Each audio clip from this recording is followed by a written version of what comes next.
Hello, this is Sim Racing Corner, and this is my review for the mod gearbox version 3.5 for the Logitech shifter from 3D Wrap. In the centre of the table is the complete kit which you need to assemble when it arrives. In the top left of the picture, those are optional extras. We have an aluminium top plate and a spare slider piece.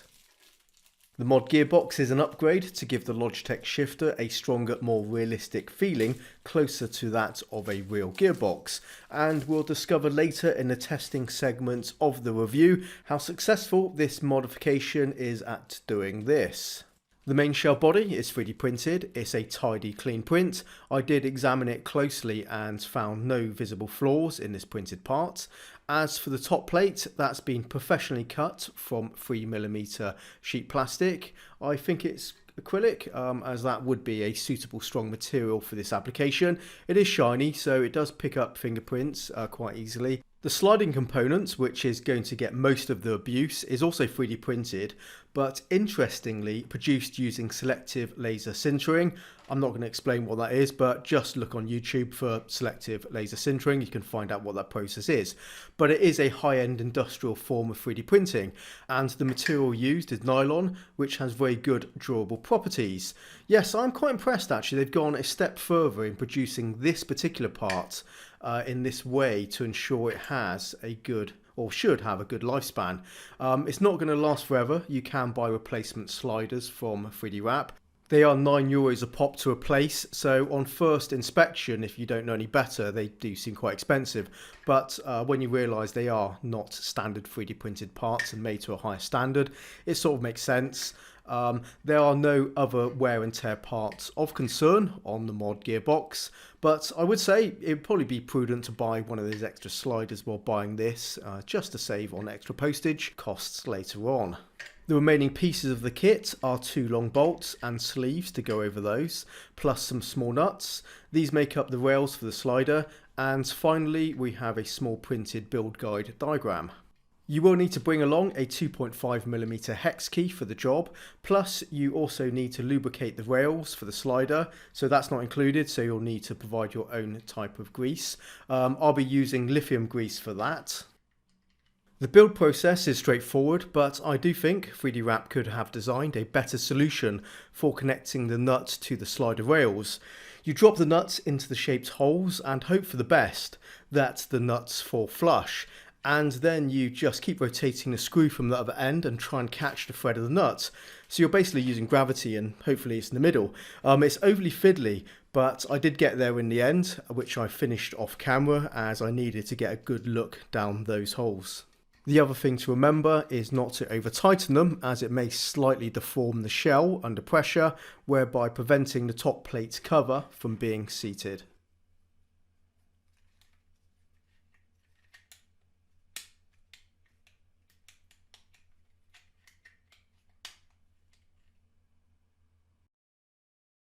But before screwing down the plate, first we're going to lubricate the rails liberally with some lithium grease. I also applied some within the channel that contacts the gear stick.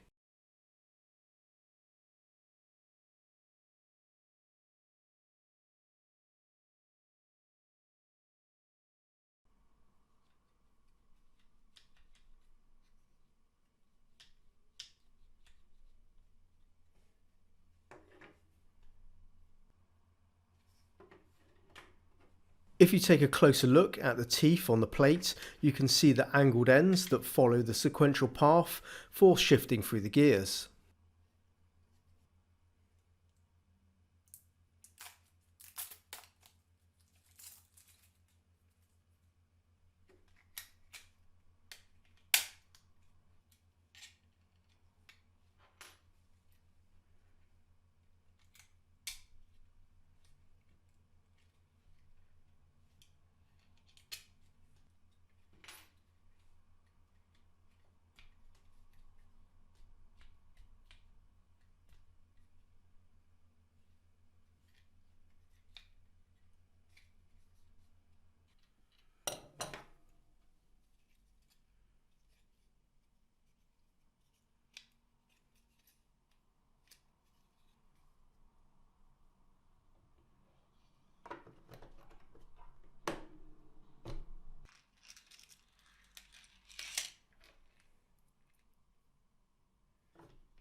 Hello, I'm back again.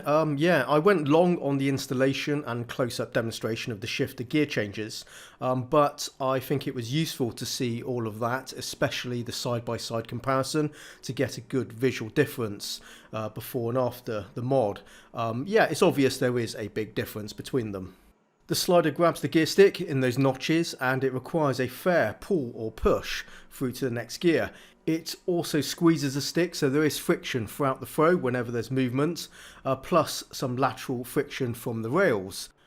And all these elements make the Logitech shifter feel much more substantial.